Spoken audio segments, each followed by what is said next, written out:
Hello दोस्तों, क्या हाल है। आइए जानते हैं आज की देश दुनिया की बड़ी खबरें, जहां हर अपडेट है ताजा और हर खुलासा चौंकाने वाला। तो बिना देर किए शुरू करते हैं आज की पहली खबर।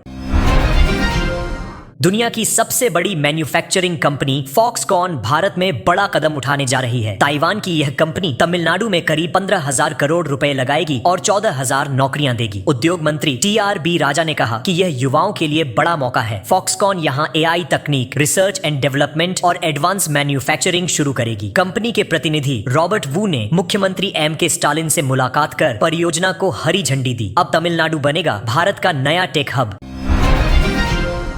भारत का स्वदेशी ऐप मैपल्स अब गूगल मैप्स को टक्कर देने के लिए चर्चा में है। मंत्री अश्विनी वैष्णव ने इसकी खूब तारीफ की, जिसके बाद कंपनी के शेयर 10.7% तक बढ़ गए।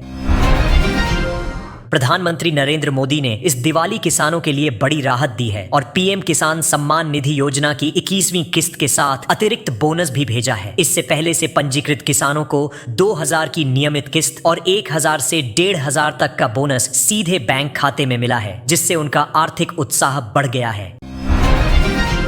दिल्ली की राउज एवेन्यू कोर्ट ने IRCTC स्कैम मामले में लालू यादव, राबड़ी देवी और तेजस्वी यादव के खिलाफ आरोप तय कर दिए हैं, जिससे बिहार चुनाव से पहले RJD के शीर्ष नेताओं पर कानूनी दबाव बढ़ गया है और अब उन्हें अगले कानूनी चरणों का सामना करना होगा।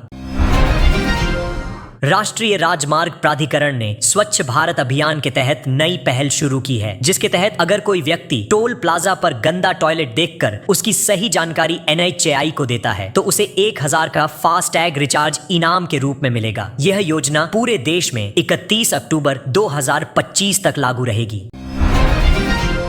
भारतीय रिजर्व बैंक में 2 नए कार्यकारी निदेशक बनाए गए हैं, संजय कुमार हांसदा और सोनाली सेन गुप्ता, जो अब केंद्रीय बैंक के प्रशासनिक और नीतिगत कामकाज की जिम्मेदारी संभालेंगे। केंद्र सरकार ने ब्रह्मपुत्र नदी पर जल विद्युत उत्पादन बढ़ाने के लिए 6,40,000 करोड़ रुपए की बड़ी योजना शुरू की है, जिसके तहत देश में 76 गीगावाट बिजली पैदा करने का लक्ष्य रखा गया है। मौसम विभाग ने दक्षिण भारत के कई राज्यों में 18 अक्टूबर तक भारी बारिश और तेज हवाओं की चेतावनी जारी की है, इसलिए लोगों को सतर्क रहने की सलाह दी गई है। सोने और चांदी की कीमतों में आज फिर बढ़ोतरी हुई है। 24 कैरेट सोना 1,25,400 रुपए प्रति 10 ग्राम और चांदी 1,85,000 रुपए प्रति किलो तक पहुंच गई है।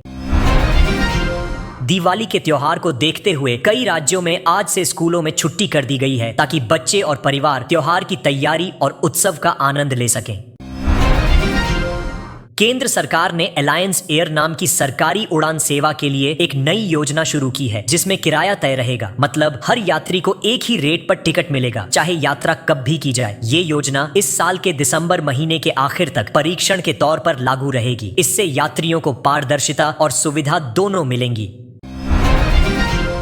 विश्व प्रसिद्ध गोल्फ खिलाड़ी रॉरी मैकिलरॉय भारत पहुंचे हैं, जहां उनका शानदार स्वागत हुआ। वह दिल्ली में होने वाले DP वर्ल्ड इंडिया चैंपियनशिप में हिस्सा लेने आए हैं, जो 16 से 19 अक्टूबर तक खेली जाएगी। खेल प्रेमियों में इस इवेंट को लेकर जबरदस्त उत्साह है।